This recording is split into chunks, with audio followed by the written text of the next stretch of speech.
allez reprendre la parole. C'est intéressant, c'est que le témoignage de M. Bic, qu'on va entendre tout de suite rapidement, M. Bic, a été soumis à hypnose. Donc c'est une technique de vérification de ce témoignage. Oui. Mais comme Mme Muller, Monsieur Bic. C'était pour dire que bon, moi je viens de Nice et il y a 2 ans, j'ai vu un ovni avec ma femme et mon fils.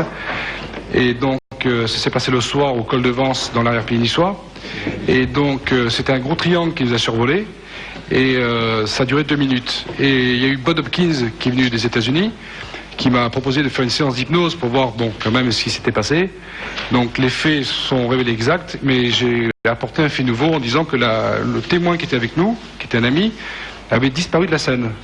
Chose que je n'avais jamais dite avant à la police. Il a disparu Il a disparu. C'est qui. Je dis pas qu'il s'est fait enlever, mais sous hypnose, j'ai révélé qu'il avait disparu. Pourquoi ne l'aviez-vous jamais dit avant? Mais parce qu'il ne savait pas. Nous, quand l'OVNI est venu sur nous, ça a duré 2 minutes. C'est un gros triangle qui est venu sur nous. Et cet ami était avec vous? Il était avec nous, et j'avais mon fils et ma femme. Bon, on a vu cet OVNI, ça a duré 2 minutes. Bon, on n'a pas pu se tromper, c'était pas des étoiles ou la Lune ou un avion. Et quand Bob Hopkins est venu des États-Unis pour me mettre sous hypnose, j'ai révélé donc presque 1 an et demi après que mon ami avait disparu. Pourquoi vous ne l'aviez pas révélé avant ça? Parce que je ne savais pas. Votre femme, enfin, un ami, si on ne voit pas pendant 1 an et demi, on sait qu'il a disparu. Non, pendant le temps, il n'a pas su. Ah, il a disparu depuis? Oui, pendant les 2 minutes d'observation, il a disparu. Je crois que l'ami, c'était votre Non, il est apparu après. Ce qui est très important, c'est que... Votre ami est toujours là? Voilà. Ah bon? Heureusement. Mais, oui. C'est ça que je me disais, Oui. Le problème qu'il y a eu, c'est qu'après l'observation, il a été malade. On n'a jamais fait la relation avec l'observation. Il a eu des nausées, il a été très fatigué, il ne mangeait plus. Mais ça, personne n'a fait la relation avec l'observation. Et c'est Bob Hopkins qui m'a dit justement, il y a peut-être une relation. Et en me mettant sous hypnose, j'ai révélé qu'il avait disparu. Je ne sais pas pourquoi j'ai dit ça, mais bon... Est-ce que c'est vous dont l'empreinte du cerveau a été prise, vous pensez? Non, c'est M. Carter qui est derrière. Ah, c'est monsieur... Pardonnez-moi, excusez-moi. Monsieur Carter qui lui a été... Et qu'est-ce que vous pensez, pardonnez-moi, une dernière question, quand vous racontez cette histoire aux personnes, votre femme, votre fils, votre ami qui a disparu, quelle est la réaction des personnes à qui vous la racontez, si vous la racontez? Les gens, vous savez comment ils sont, ils rigolent des fois. Mais justement, ce qui était très intéressant, c'est que le lendemain de l'observation, j'ai demandé à mon fils, qui avait à l'époque 7 ans, je lui ai dit, dessine-moi ce qui s'est passé hier soir, même pour nous, pour être sûr. Et il a pris, bon, il a dessiné exactement ce qui s'était passé. Il y avait un très gros triangle, il a dessiné exactement ce qu'on avait vu. Alors comment vous expliquez ça, madame? Puisque vous, là, vous parlez tout à l'heure que vous aviez des sources oniriques. Est-ce que vous pensez qu'un petit garçon de 7 ans, sa maman et son papa, puissent avoir la même réaction, je dirais, physiologique ou psychologique? Même la nature a réagi, même la nature. Hein. Il y a eu un silence total, l'objet et la nature. Et quand l'objet a disparu, les chiens sont mis à aboyer, et puis tous les bruits de la forêt. Il y a quelque chose qui est assez intéressant dans les témoignages, gens qui ont vu, etc. Et on a fait une caméra cachée en décembre 94. Non, on va laisser finir madame. Pardonnez-moi, qui est là, qui a encore quelques mots à dire. Pardon. On va voir la caméra cachée après, si vous voulez bien. C'est juste que en plus, je suis très sensible à ce qu'il vient de dire. Il y avait apparemment une observation d'une anomalie qu'il a vue et que son fils a vue. Ça, c'est une chose. Ça fait partie, en fait, d'un certain nombre de cas. Qu'est-ce que vous voulez dire, pardonnez-moi? Parce que tout à l'heure, vous avez dit, on n'a pas encore rassemblé... Il a commencé son histoire avec une anomalie. Il a vu quelque chose et son enfant a vu quelque chose. Oui. Il a fait venir l'hypnotiseur spécialiste Bob Hopkins des États-Unis, qui a retrouvé un récit tout à fait de Bob Hopkins avec de l'hypnose avec ce monsieur, qui est mis en rapport avec l'anomalie. Comme la réponse, comme si c'était la cause de l'anomalie. Donc Bob Hopkins aurait fabriqué les casseroles, il aurait vu je casseroles, regrette. quoi. Les récits de Bob Hopkins sont très spécifiques parce qu'il faut quand même comprendre qu'on utilise de l'hypnose dans cette histoire-là. Et ce qu'il a revécu sur l'hypnose, parce que c'est des propres de l'hypnose, les suggestibilités de l'individu et le fait que ce qu'il revit sous hypnose, il le vit comme s'il y était, avec toute la terreur qui est dedans. Mais avant l'hypnose, il avait déjà dans la tête. Non, ce qu'il avait dans la tête, c'était l'anomalie. L'anomalie, il a vu quelque chose. Ce qui est très curieux, moi aussi, et le petit garçon j'ai vu quelque chose. Non, c'est parce que les choses, quand vous avez les témoignages de l'autre côté, je vais faire un témoignage, après tout. Qu'est-ce que vous avez vu? Je vous donne un très brièvement comme l'autre, là. Monsieur Monel. Il y a un livre anglais sur les témoignages des enlevés par les extraterrestres. Le premier récit... Vous avez vu quoi, madame? Parce que je comprends pas. Je le dis tout de suite. C'est les disques de lumière. Dans ce livre anglais qui vient de sortir sur les témoignages, c'est le premier récit, une brave dame qui voit des cercles de lumière. J'ai apporté ce livre à un collègue ici en France et j'ai ri et j'ai dit mais c'est très curieux, j'ai eu exactement la même expérience. J'ai vu les cercles de lumière pendant un voyage quand j'étais en Italie dans les fins des années 60 qui a apparu sur un patio devant un hôtel. Mais il se trouve aussi que je savais que les cercles de lumière que j'avais vus ne pouvaient provenir d'autre chose qu'un laser. Parce que j'avais déjà joué avec les lasers quand j'étais à l'université aux États-Unis. Les trucs qu'on faisait, c'est de passer la petite boule de laser de l'autre côté du campus et le faire bouncer sur quelqu'un. C'était très rigolo parce qu'il n'y a pas de rayon. Il n'y a que le cercle qu'on voit. Comme ça, je pouvais... Attendez, deuxième chose... de faisceau laser. Ouais. Attendez. Oui, un faisceau laser, ça peut pas faire 8 mètres de large. Un faisceau laser, c'est... Ça peut pas les faisceaux laser de 8 mètres, ça n'existe pas. Pas bon. Attendez. Alors, Laurent, vous nous parliez tout à l'heure de... Une caméra cachée, c'est-à-dire qu'on entend effectivement ce monsieur, et sûrement son témoignage est vrai, qui dit j'ai vu, ma famille a vu, etc. Nous, on avait fait quelque chose en décembre 94, c'est nos équipes qui l'avaient réalisé à l'époque, dans les Yvelines, dans un village des Yvelines. On était allé un jour de marché, ramasser des traces, relever des traces, et on s'est aperçu que avec une très équipe rapidement, officielle, gyrophare, radio, etc. Tout le monde très rapidement a vu et a témoigné sur un ovni ou quelque chose qui s'est posé. Et en fait, bien sûr, c'est un canular, rien ne s'était passé. Voilà, immédiatement la caméra cachée.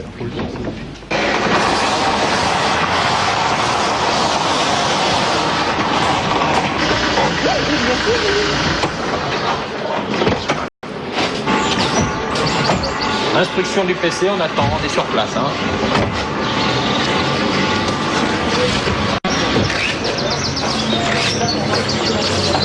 On attend les instructions. Et ça fait un grand vrac dans le ciel. Les gens en parlent, c'est vrai. Ouais. Comment ça, un grand vrac dans le ciel? Bah un bruit, un bruit sourd, elle a dit non tout à l'heure. Ouais, un bruit sourd. Pardon? Ça l'a réveillé, la dame. Mais fort le boom? Bah, il me semble bien que j'ai entendu un genre de boom, ouais, un genre de truc comme ça, mais j'ai pas prêté attention, quoi. Il n'y a pas eu un bruit, on nous a parlé d'un bruit, nous. Ah non, personnellement, vous savez, moi, la nuit, je dors. Et je suis un peu dur d'oreille, alors... Moi aussi, je viens de l'apprendre ce matin. Quand j'ai vu ça, je me suis posé la question, et puis j'ai demandé, on m'a dit que c'était un engin ou autre chose qui aurait atterri, mais quoi? J'ai un ami qui l'a entendu, moi, il m'a raconté ça, mais il sait pas, parce que vers 3h du matin, lui m'a dit. Il était, mais je sais pas, j'ai pas regardé l'heure. Qu'est-ce qu'il a entendu? Ben, un boom aussi. J'ai senti une odeur inaccoutumée, je peux pas dire... vous voyez, je ne sais pas exactement quel genre d'odeur, mais une odeur que je n'ai pas l'habitude, ça n'a pas duré. Il n'y a pas eu de coupure, de saut d'image. Ah, si. On a eu et même ce matin aussi, on a eu la lumière, l'image qui est partie 2 fois. sur la télévision. Sur la télévision. Non, il n'y a pas eu de saut d'image. Parce que ça mouille les ondes, parfois. Par contre, il y a une coupure de courant là, sur la ligne. Là.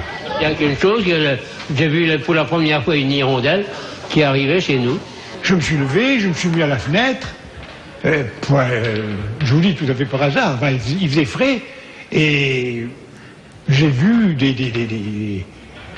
des boules, je vous l'ai dit, mais ovales. D'abord rondes, mais enfin, un peu, prenez une allure ovale en filant. C'est pas un avion, ça bougeait pas. Avec un rayonnement intense. Et puis, quelques instants, je dis au copain, regarde, on a regardé. On s'est dit, en riant, tu vois pas, c'est quand même quelque chose de surnaturel, enfin d'extra naturel. Mais là, vous savez que c'est pas impossible qu'il n'y ait pas un truc qui s'est atterri là. C'est tellement bizarre maintenant la vie. Hein. Un village entier de témoins, vous avez vu? Ouais. On a fabriqué un village entier de témoins. Bon, attendez. Mais c'est facile, attendez. ça. Non. Ah oui, c'est facile. N'importe quel couillon peut le faire. L'important, c'est de...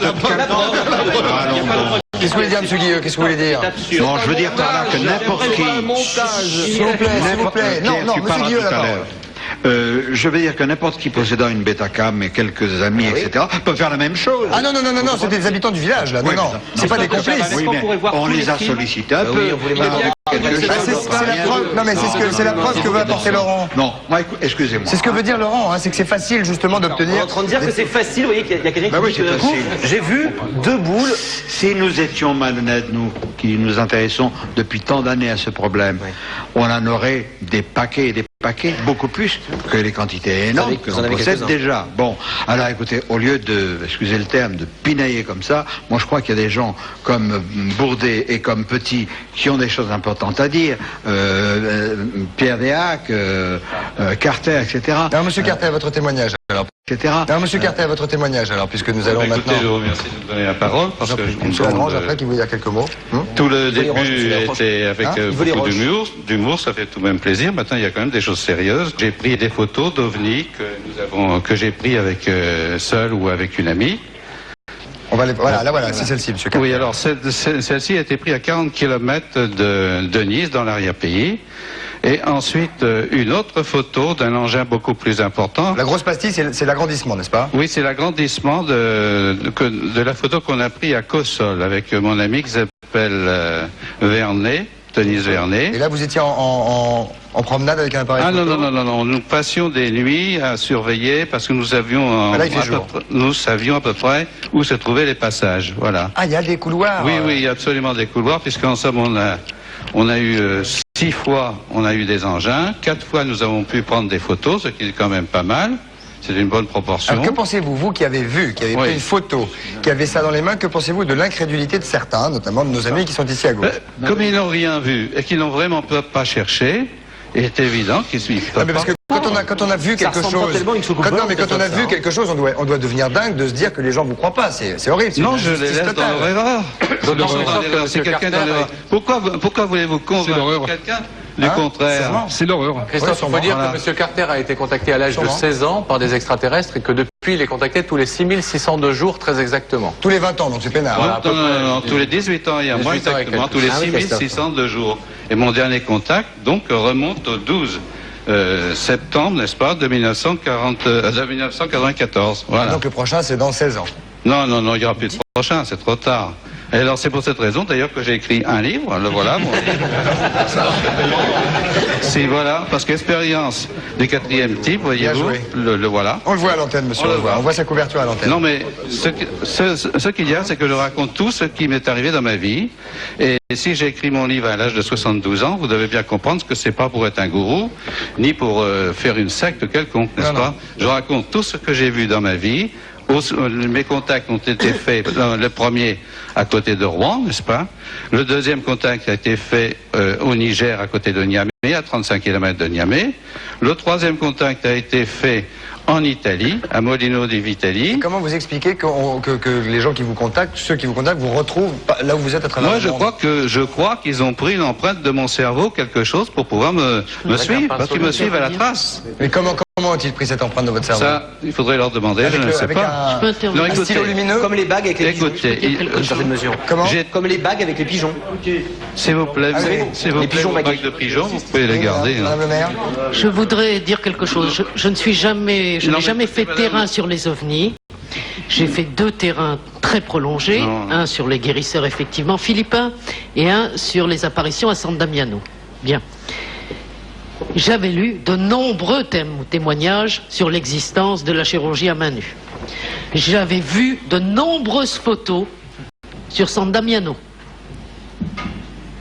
Résultat de l'enquête, rien.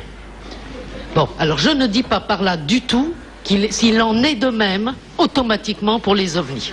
Je dis qu'il y a nécessairement du déchet. Oui, madame, il y a du déchet parce qu'il y a des montages, évidemment, ça je reconnais, mais enfin moi j'ai pas fait de montage, j'avais aucun intérêt à faire des montages puisque j'avais des photos réelles. Je vous accuse pas. Ça je ne l'admets pas, madame. Ça ressemble pas tellement à une photo de soucoupe volante, ce qu'on a vu tout à l'heure là. Parce que vous n'en avez jamais vu d'autres vie. Et ben voilà. Ça ressemble pas à celle que vous avez vue. Bon sur le mec.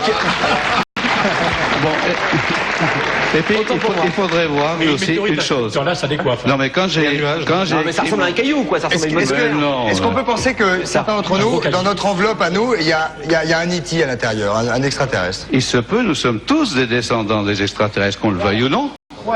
C'est ça qu'il faut bien se mettre dans la tête. Nous ne sommes pas venus par Adam et Ève, ça n'existe pas, ça. Il y a 40 races différentes. Nous sommes absolument tous des descendants d'extraterrestres. Et c'est vrai, ce monsieur a parfaitement raison. Si nous on descend des extraterrestres, qui c'est qui a créé les extraterrestres? Ah, ça c'est une question. C'est la poule qui a fait l'œuf.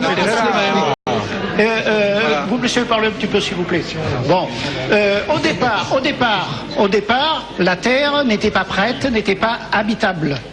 Mais ils sont très puissants, ces gens-là, ils sont très en avance, ils ont 15 ou 20 000 ans d'avance scientifique sur nous depuis très longtemps. Ils ont préparé la Terre Terre, étant donné que ce sont, enfin je parle de ceux que j'ai rencontrés, ce sont de grands voyageurs cosmiques qui voyagent un peu partout et intergalactiques. Hein. Bon, ils récupèrent les habitants de certaines planètes en catastrophe, ils les rééduquent et ils les déversent. Nous sommes au départ, les premiers terriens étaient des importés de différentes planètes, d'où les différences de couleurs. D'accord. Pour revenir sur le côté scientifique, ça sera la conclusion de cette émission. On a vu qu'il y avait donc 2 nouvelles planètes dont les scientifiques disent eux-mêmes. Voilà. Dont les scientifiques disent eux-mêmes que l'eau, que la température est inférieure à 85 ou 80 degrés, donc il peut y avoir de la vie, de l'eau, etc.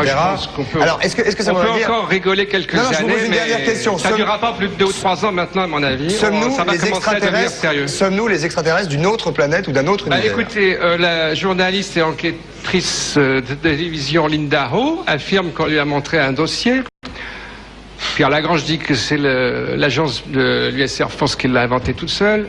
C'était sur une base militaire, disant entre autres qu'effectivement une certaine race d'extraterrestres a intervenu à plusieurs reprises sur le génome humain il y a plus de 20 000 ans. Ça c'était sur une révélation Croyez-vous qu'il existe, n'est-ce pas, sur une base militaire américaine. Vous croyez donc qu'il existe indubitablement une vie sur une autre planète? Il paraît qu'il a été sanctionné, Richard Doty. C'est ce que je lui demande, M. Bourdet. N'est-ce pas? Répondez à ma question.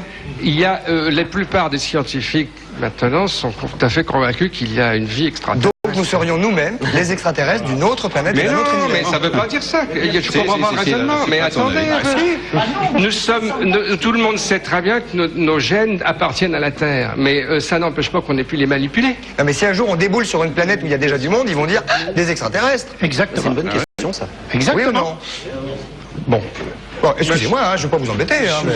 Écoutez, là, c'est un peu compliqué pour moi. Implanté sur Terre, donc on reviendra à la maison. Bon, en tout cas, on ne saura pas ce soir si véritablement les extraterrestres existent ou non, en tout cas, Laurent. Non, on le saura pas. Ça sera pas révélé comme un lundi. Ça sera pas révélé ce soir. Non, ça sera pas révélé ce soir. Je veux dire une seule phrase. Je souhaiterais qu'un jour, et ça fait 20 ans qu'on attend ça, il y ait à la télévision, quelque part, un débat scientifique avec des scientifiques. Mais vous dites vous-même qu'ils veulent pas dire je m'appelle Robert. C'est à vous que je sais que c'est pas de votre faute. Je vais m'en occuper. Je sais que c'est pas comme ça qu'on fait un débat scientifique. Je sais que c'est pas de votre faute. Je voudrais simplement dire une chose, c'est que nous ne sommes pas contre l'existence a priori des extraterrestres. Non mais vous n'êtes pas d'accord. Faites gaffe parce que pour vous n'en donnez pas l'impression.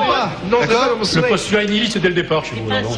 Mais non, je suis pas un scientifique. Vous êtes le seul scientifique agréé par la commission supérieure humide. Soyons tous prudents dans nos déclarations en tout cas. On ne sait pas ce qui peut arriver. Bonne nuit à tous. Merci beaucoup. À la semaine prochaine. Sortez couverts. Bye bye. Au revoir. Merci beaucoup.